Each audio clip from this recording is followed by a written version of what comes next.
How's it going, everybody? Welcome back to Voro Motors. I'm AJ Hart, here today with another guide to maintain your ride. Now for today's video, we're going back inside the Touring. And I mean really inside of it, like deep inside. Today, what I'm going to be going over is how to replace the controller on the Emove Touring. This is essentially going in and doing a brain transplant for a scooter. Sometimes your controller might just get a little bit outdated and old, so you'll need to replace it. Maybe one of the cords go bad. There's all sorts of little technical bugs that maybe would cause you to need to replace your controller. And maybe if you've had your scooter for a little bit of time, our warranty never covers it. But luckily, we do sell the parts, so you can get your controller replaced all on your own. That's where this guy comes in. I'm gonna go ahead and walk you through how to replace that controller. It's not the most difficult job in the world, but the one biggest issue is remembering what matches with what when you're unplugging and replugging all of the cables in there. So we're gonna go ahead and go through that cable by cable so you know what to replace. Let's go ahead and spill those guts and get into it. The spilling the guts joke is maybe gonna make more sense later, trust me.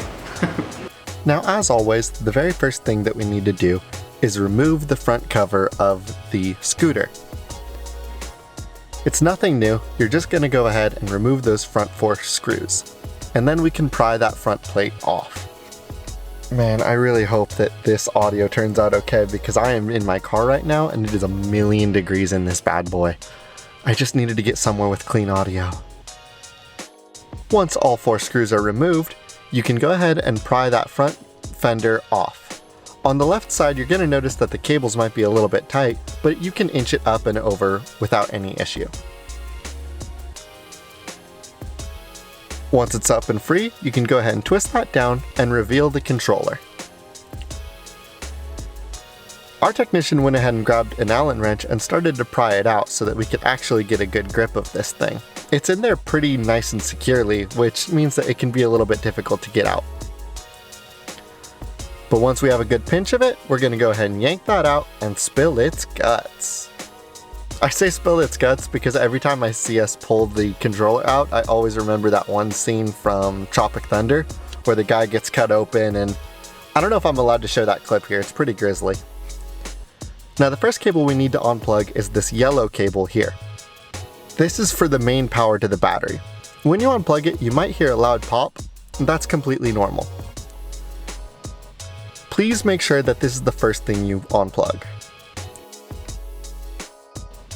Now we're going to go to these 3 connections that have the white and green covering on them. Go ahead and unplug those. These are also going to be pretty tight, so you may need to really yank on them to make them free. It doesn't matter what order you unplug them in, just so long as all 3 of them are unplugged.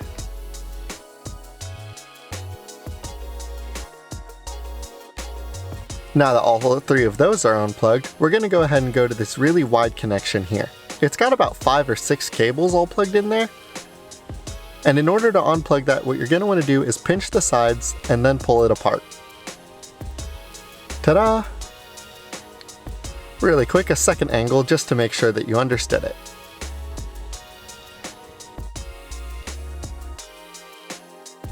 Now we can start going through the smaller cables that you're going to want to remember the combinations of. I'm going to go ahead and enlist these all controller side first. The first cable that you need to unplug is a black and white connection that leads to an orange cable.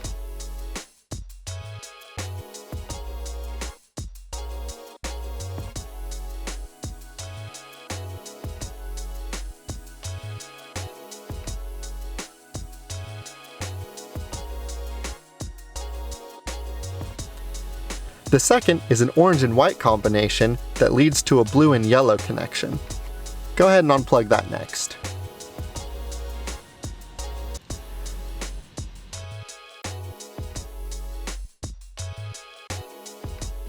And finally, the last one that we're going to unplug is a black and red connection that leads to a black and black pair of cables on the inside of the scooter.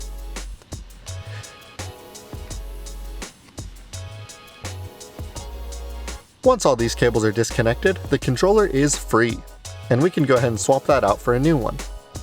Now you may have noticed some other connections and cables in there that are still unplugged and were never plugged in the first place. don't worry about those. A lot of those are cables for limiters if you're in countries that need a limited scooter. Now that we're plugging the scooters back in, we need to be specific about those connections to make sure that we get them right. The first that we're going to plug back in is the black and red combination to the black and black cable pair.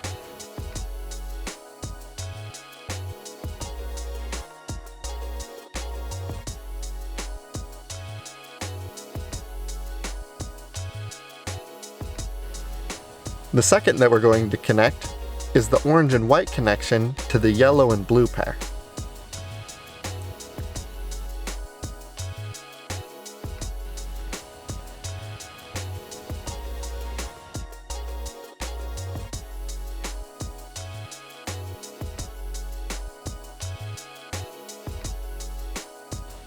And finally, we're going to go ahead and connect the black and white connection to the singular orange wire.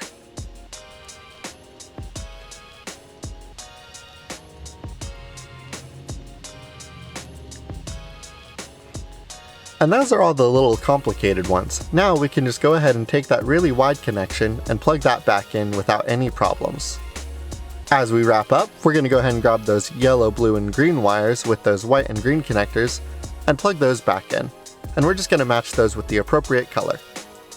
Yellow will go to yellow, blue will go to blue, and green will go to green.